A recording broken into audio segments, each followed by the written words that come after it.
परिजनों का ध्यान रखूंगा। जो भीड़ है 7 पर किस तरह की नजर आ रही है, यहाँ पर आप देखना चाहेंगे भीड़ है किस तरह की नजर आ रही है।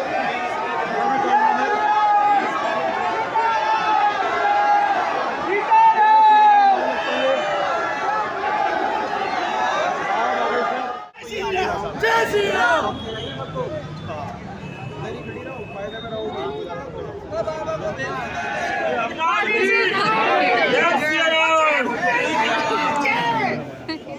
बस बस जय श्री राम।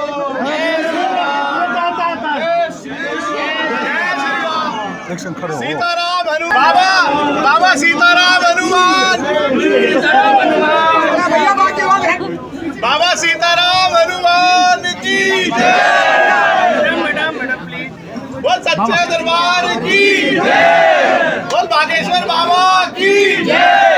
हो गया जो मीडिया से संबंधित लोग हैं और ये जितने भी लोग यहाँ खड़े हैं अपने मोबाइल साइलेंट कर दें और बीच में कोई टोका टाकी ना करें। भैया पीछे हो जाओ, पीछे धक्का मत दो, पीछे जाओ यार, पीछे धक्का मत दो, धक्का मुक्की कोई ना करे, पीछे जाओ, पीछे पुलिस बल का सहयोग लेना पड़े, अच्छा नहीं लगता। प्लीज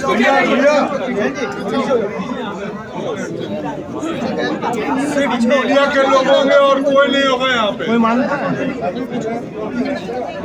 कोई मीडिया के कोई नहीं।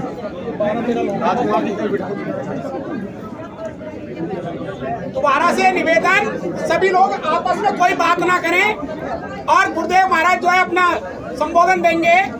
कोई भी व्यक्ति आप साइड हो जाइए ना, आगे को धक्का ना दे। प्लीज प्लीज पीछे हो जाइए थोड़ा थोड़ा। मीडिया से संबंधित व्यक्ति जो नहीं है वो पीछे हो जाइए थोड़ा सा बस।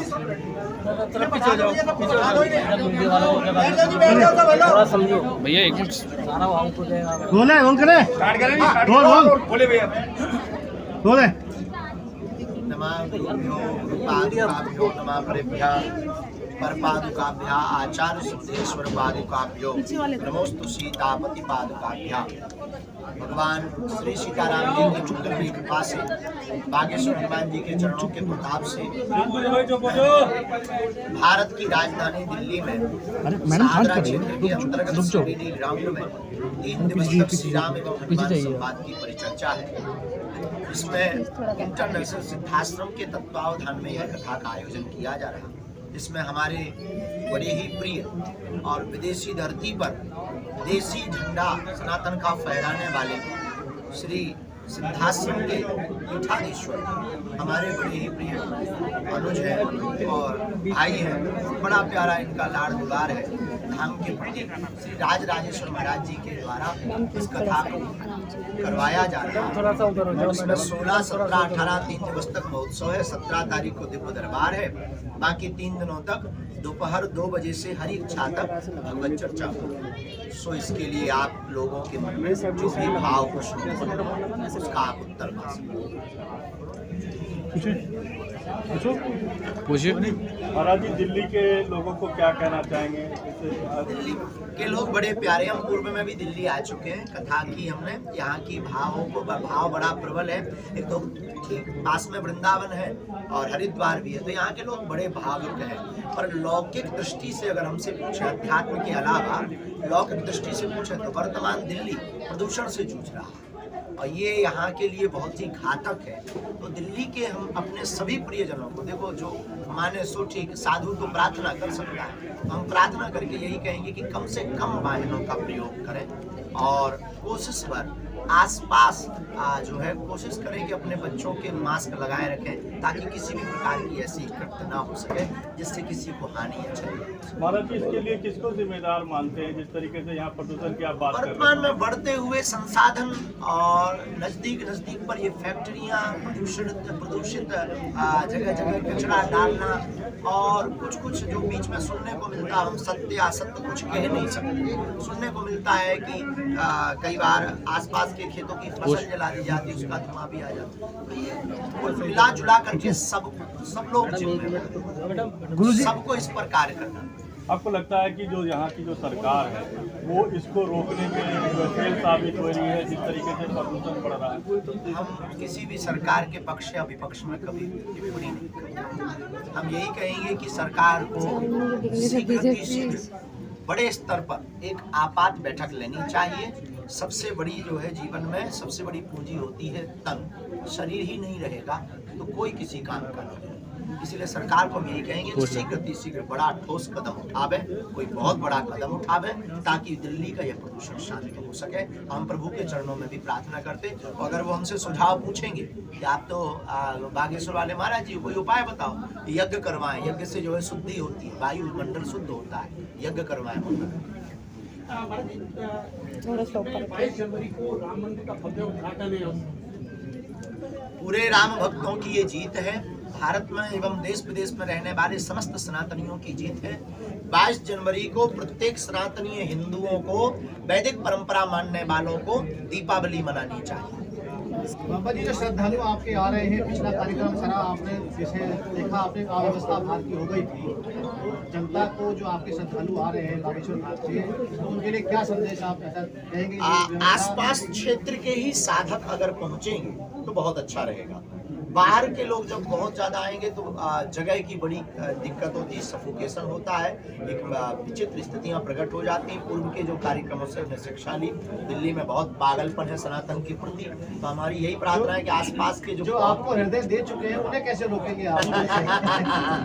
ये तो है, लेकिन हम लगातार जगह जगह कोशिश करके उनके हृदय को ही ढांढस बंधाने आ रहे हैं। एक सवाल है कि जिस तरीके से अब मथुरा में भी सर्वे होने वाला है, पहले राम मंदिर बना, तो अब जिस तरीके से अब सर्वे होगा तो इसको आप किस तरीके से देखते हैं कि क्या आगे वहाँ भारत हिंदू राष्ट्र की ओर अग्रसर है, ये दूसरा कदम है। जहाँ नहीं खुदा वहाँ खुदे। महाराज जी, आपने कहा था ये रघुवर का देश है, बाबर का नहीं। हाँ, क्या गलत कहा था? किसी को अगर मिर्ची लगी उसे हाजमोला खा लेना चाहिए। रघुवर का देश नहीं होता तो राम मंदिर थोड़ी बनता। राम का राष्ट्र है और राम के राष्ट्र में राम की चर्चा नहीं होगी तो क्या ऊ वालों की चर्चा? जिस तरह से हमने कल देखे किसी विशेष न्यूज चैनल के माध्यम से उन्होंने हमसे पूछा कि आप वैसे तो सरकार से पंचायत पर पंचायत है, क्या हो गया मैडम, क्या हो गया? नहीं थी, हम सब सिद्धांतों से बहुत पीछे रहते हैं, लेकिन भारतीय नागरिक होने के नाते हम भी सरकार को वोट देते हैं। हमारी भी एक प्रार्थना है कि अगले वर्ष तक अगर पाक अधिकृत कश्मीर भारत में विलय कर दी जाए बहुत अच्छा है, होने वाली है, इसमें कोई संदेह नहीं। जिस तरह से मतलब वहाँ का भी पर्चा पीओके का हो गया है क्या? समय जरूर लगेगा, होगी ये निश्चित। महाराज जी, आपने कहा कि आप किसी भी राजनीतिक पार्टी से नहीं है, लेकिन विपक्षी का कहना है कि आप भारतीय जनता पार्टी के लिए कहीं न कहीं। ये सिर्फ बात है, आप कभी बागेश्वर धाम जाके देखो, हमारे पास सभी पार्टी के लोग आते हैं, सभी पार्टी के लोग अनुयायी हैं, सभी पार्टी के लोग बागेश्वर हनुमान जी को मानते हैं। हम किसी के भी खिलाफ या पक्ष में नहीं। हम अक्सर एक बात और बोलते हैं, किसी को खरी लगे या बुरी, हम नेताओं को बोलते हैं कि आप बाबा से चुनाव नहीं जीतना है, जनता को बाबा मान लो तो चुनाव जीत। गुरुजी, जो घर पर बैठ कर देखेंगे आपको, उनको क्या संदेश देंगे आप? भगवत चर्चा को आप घर बैठ करके श्रवण करें, आसपास के लोग सभी पहुंच सकते हैं, व्यवस्था ठीक ठाक है। प्रयत्न ये है कि किसी भी प्रकार का किसी को जो है दिक्कत ना हो। यहाँ की प्रशासन बहुत मजबूत स्थिति से अभी बैठक चल रही थी, तो यहाँ के एसपी महोदय, डीएसपी महोदय आदि जो पदाधिकारी बहुत तन मन के साथ में लगे हुए हैं राष्ट्र सेवा, जन सेवा के लिए। तो आप घर बैठे हुए लोग जो हैं वो भगवत चर्चा सायंकाल में संस्कार टीवी चैनल पर श्रवण करें, बागेश्वर धाम यूट्यूब चैनल पर श्रवण करें। भविष्य में कभी मौका मिलेगा तो और बड़े ग्राउंड की कोशिश करें। आपकी वजह से जो युवा हैं वो भी सनातन की तरफ आ रहे हैं, ऐसे में दिल्ली के युवाओं के लिए कोई संदेश आप देना चाहें? दिल्ली के युवा भी बहुत सनातन से जुड़े हुए हैं, इसमें कोई संदेह नहीं है, परंतु यहाँ पाश्चात्य संस्कृति ने बहुत पैर फैला रखे हैं। नशा ने इस जगह को बहुत बर्बाद कर रखा है। नशे में युवा यहाँ बहुत है। हम दिल्ली के पागलों से यही कहना चाहेंगे, जाम क्यों पीते हो? जाम शाम को पियोगे, सुबह उतर जाएगी। अरे मूर्ख, राघव का नाम पीकर तो देख, जिंदगी भर के लिए चढ़ जाए। सीताराम हनुमान जय श्री राम। नरेंद्र मोदी जी को किस तरह से माननीय प्रधानमंत्री जी का एक बाकी सभी कार्य राष्ट्र हित में करते हैं। प्रधानमंत्री पीठ के प्रति हमारा भाव बहुत श्रद्धापूर्वक है, क्योंकि हम इस राष्ट्र के नागरिक हैं।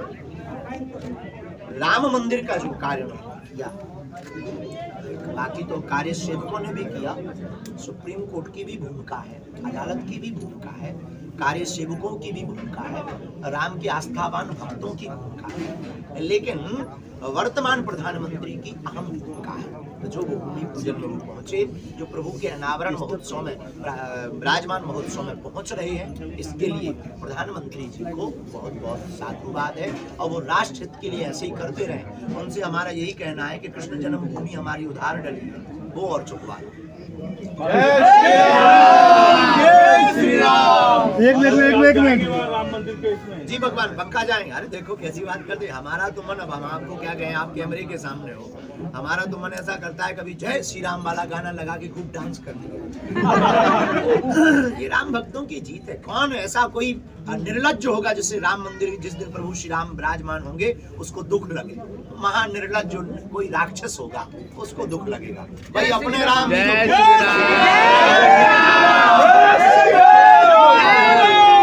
चेक करो वीर बजरंगे। चुप हो जाओ यार, ये 2 मिनट जाओ यार, किसी चलिए। लाखों की संख्याओं में भीड़ आ रही है। और अभी देखा जा रहा था बागेश्वर धाम यूट्यूब चैनल पर, एक जो महाराज आपसे मिलने आए वो खूब जमकर नाचे, करीब 70 साल उम्र थी, जिनको आपने अपने जो माला भी भेंट की। तो ऐसे लोगों का दिल्ली में जो आगमन होगा उसको किस तरह से देख रहे हैं? भगवान वर्तमान का हिंदू जाग रहा है। और ये लाखों की भीड़ नहीं है, भक्तों का सैलाब। भीड़ के पीछे लगा रहता भाड़, कहते हैं भीड़ भाड़। तो भीड़ आती है साहब नेताओं की रैलियों, अपनी कथा में तो भक्तों का सैलाब आता है, पागलों का सैलाब आता है भैया।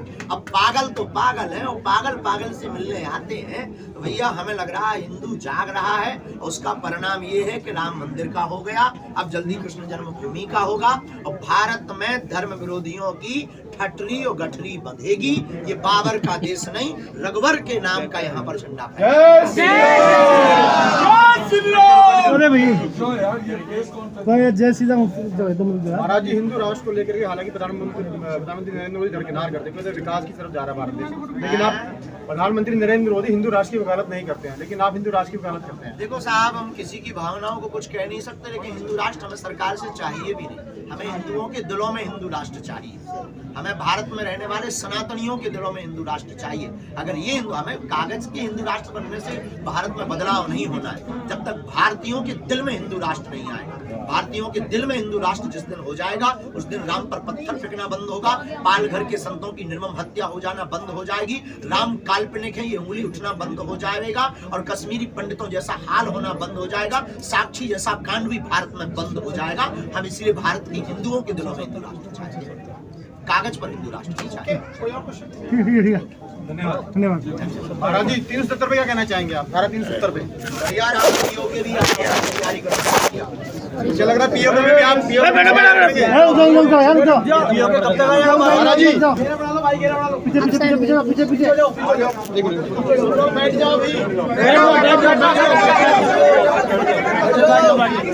महाराज जी पीछे होगा, पीछे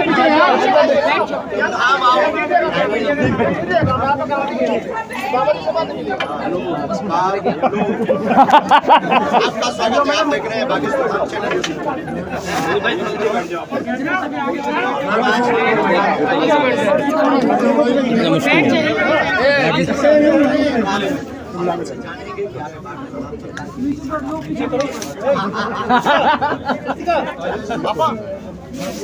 सब पर कृपा बनी रहे, आप सब प्रसन्न रहो, भगवान जी की आप सब पर सद्बुद्धि बनी रहे। तो आपका भैया धक्का मत दो यार, पीछे धक्का दे रहे हैं, पीछे धक्का दे क्या करूँगा? महाराज जी लास्ट और मीडिया के लिए कुछ बोल दीजिए, दिल्ली के मीडिया वालों के लिए कुछ बोल दीजिए। मीडिया सभी भाई हैं, बहुत हंसमुख स्वभाव के हैं, और दिल्ली वैसे भी दिल वालों की है, और वर्तमान समय में आदिकाल से ही हमारे भारत का चौथा स्तंभ है मीडिया। इसकी अहम भूमिका होती है हमारे जीवन काल में। सत्य को प्रचार प्रसार करने का श्रेय मीडिया को जाता है, इसलिए हम मीडिया के सभी भाइयों को भगवान से यही प्रार्थना करते हैं कि ईश्वर उनको लंबी आयु दे, उनके ऊपर कोई भी उपद्रव न आवे और हनुमान जी की कृपा उनके पूरे परिवार पर बनी रहे। ऐसी हम पूरे दिल्ली के सभी मीडिया के पत्रकार बंधुओं को, जो प्रिंट मीडिया हो या इलेक्ट्रॉनिक मीडिया के सदस्यों, सबको बहुत बहुत मंगल कामना का आशीर्वाद। धन्यवाद। क्या कर रहे हो आप? बिल्कुल गिरने की स्थिति बना दी।